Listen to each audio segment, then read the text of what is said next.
Horas. Selamat pagi Amang, Inang, dan saudara-saudara warga HKBP Mampang Perapatan. Di akhir minggu ini, Sabtu 3 Mei 2025, kita akan mendengar firman Tuhan. Sebelumnya mari kita bernyanyi dari Kidung Jemaat 46B ayat 1 dan 6. Ya Tuhan, isi hidupku.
Nas Harian Almanak HKBP dari Imamat 20 ayat 8. Kamu harus berpegang pada ketetapanku dan melakukannya. Akulah Tuhan yang menguduskan kamu. Tuhan yang menguduskan. Kata menguduskan di sini berasal dari bahasa Ibrani Kadas, yang berarti memisahkan, menyucikan, atau mengkhususkan untuk tujuan ilahi. Tegasnya bukan soal kebersihan atau ketidakbernodaan. Jadi ini harus jelas supaya jangan salah paham tentang kekudusan. Ketika Tuhan berkata, Akulah Tuhan yang menguduskanmu, itu berarti pertama-tama Tuhan yang menyucikan umatnya. Dia yang menjadikan mereka kudus, bukan karena usaha mereka sendiri, tetapi karena kasih karunia Tuhan. Kedua, Tuhan memisahkan mereka dari bangsa lain. Israel dipilih sebagai umat yang berbeda, dengan standar moral dan ibadah yang lebih tinggi. Dan yang ketiga, Tuhan yang membimbing mereka dalam kekudusan. Dengan menaati perintah-perintahnya, umat belajar hidup sesuai dengan kehendak Tuhan. Pesan ini tetap relevan bagi orang percaya hingga hari ini, bahkan sampai masa kekal, bahwa Tuhanlah yang menguduskan dan membentuk karakter orang yang percaya kepadanya agar hidup selaras dengan kehendak-Nya. Perlu diperhatikan saudara bahwa firman ini menekankan pentingnya ketaatan pada hukum-hukum Tuhan dan menyatakan bahwa Tuhan sendiri adalah yang menguduskan atau mengkhususkan umatnya.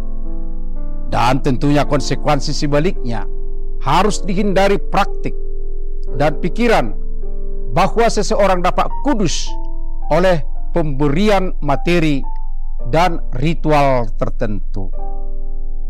Di dunia sekarang ini ada saja ajaran dari kepercayaan lain saudara, bahwa benda tertentu akan dapat dikuduskan atau disucikan dengan memberikan sekian persen kepada kas paguyuban atau kepada sesembahan mereka. Ada juga meyakini dengan ritual tertentu dan menaruh benda atau ramuan-ramuan tertentu dipahami dapat menguduskan dirinya. Saudara, bagi orang beriman di dalam Yesus Kristus, tidak ada upaya pengudusan diri dari diri sendiri selain daripada kasih karunia Tuhan sendiri. Dia yang memilih dan menetapkan umatnya. Di dalam anaknya Yesus Kristus semua orang beriman dikuduskan. Pengudusan ini diterima setiap orang saat dia dibaptiskan dalam nama Allah Bapa, Anaknya, dan Roh Kudus. Simak Efesus 5 ayat 25 dan 26 yang mengatakan sebagaimana Kristus telah mengasihi jemaat dan telah menyerahkannya baginya untuk menguduskannya sesudah ia menyucikannya dengan memandikannya dengan air dan firman. Setelah menerima pengudusan yang menjadi tanggung jawab orang yang dikuduskan itu, tentu adalah memelihara kekudusannya, yaitu ketaatan akan kehendak Tuhan sendiri, tetapi juga mengajarkan ketaatan kepada generasi berikut dan orang-orang di sekitarnya. Lakonilah dengan baik kekudusanmu. Amin. Mari kita menyanyi dari buku ND nomor 646A ayat 1 dan 6. Saigohi roha todiki.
Marilah kita berdoa.